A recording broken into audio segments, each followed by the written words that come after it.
இந்த அரைச்சி பூண்டு எல்லா பூண்டும் அரைச்சிட்டேன், இஞ்சி அரைச்சிட்டேன். அதில் இவ்வளோண்டு இந்த வேகத்துக்காக இஞ்சி பூண்டை போட்டு பாருங்க, அந்த தண்ணி நல்லா பூண்டு வதங்கட்டும்.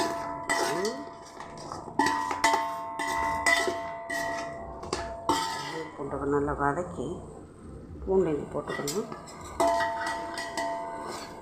வதக்கி விட்டு ஒரு 2 டம்ளர் தண்ணி ஊற்றி இதை நல்லா வேக விட்டுருணும். உப்பு, மஞ்சத்தூள், கொஞ்சோண்டு இஞ்சி பூண்டு பேஸ்ட் போட்டிருக்கேன். இதில் ஒரு 2 டம்ளர் தண்ணி. இந்த கறி வெந்துட்டுருக்கட்டும். அப்படியே கூட தாளித்து அந்த மசாலாவிலே வேக விடலாம். இருந்தாலும் இது மாதிரி வேக விடலான்னு இன்றைக்கி போட்டிருக்கேன். ரைட், இது அப்படியே வெந்துட்டுருக்கட்டும். பாருங்கள், பாஸ்மதி ரைஸ் இதில் 3 இவ்வளோ இருக்குது, 3.5 டம்ளர் இருக்குது. எப்பயுமே இதில் 3 வரும். இது கொஞ்சம் நீளம் வரனால அடர்த்தி கம்மியாக இருக்குது.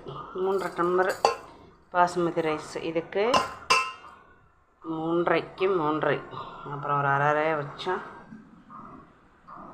3, 3.5க்கு 3.5ன்னா டபுளாக வச்சா 7ல் வருது. 3 3 6 1 7 வருது. 1.5 டம்ளர்னால்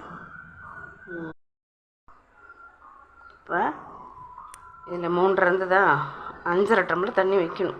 இது கழுவிட்டு இப்போ ஊற போட்டுடுறேன். ஊற போட்டு அதுக்கப்புறம் வடிகட்டிட்டு ஒரு 1/2 மணி நேரம் ஊறட்டும். அது கட்டி அந்த கறி வெந்துடும். அப்புறம் நம்ம தாளிக்க ஆரம்பிச்சிடலாம். ஓகே.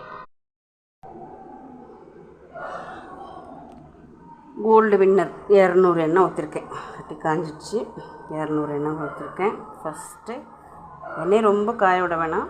ஃபஸ்ட்டு நல்லா வந்து பாருங்கள், 2 கைப்பிடி, ஒரு பொடி போட்டால் போதும். ஜீரகம் தானே, தப்பு இல்லை. 1.5 போட்டிருக்கேன். இந்த விரலில் இது எடுத்து 1.5 போட்டிருக்கு.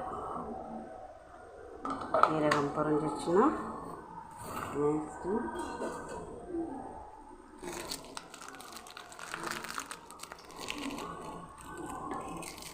இன்னொன்று முருங்கை இலை,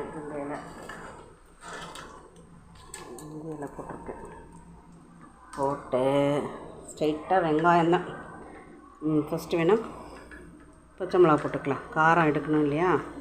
மட்டன்றதுனால உங்களுக்கு காரம் தூக்கலாக தான் போடணும். இந்த கொழுப்பு காரத்தை அமைக்கிடும்.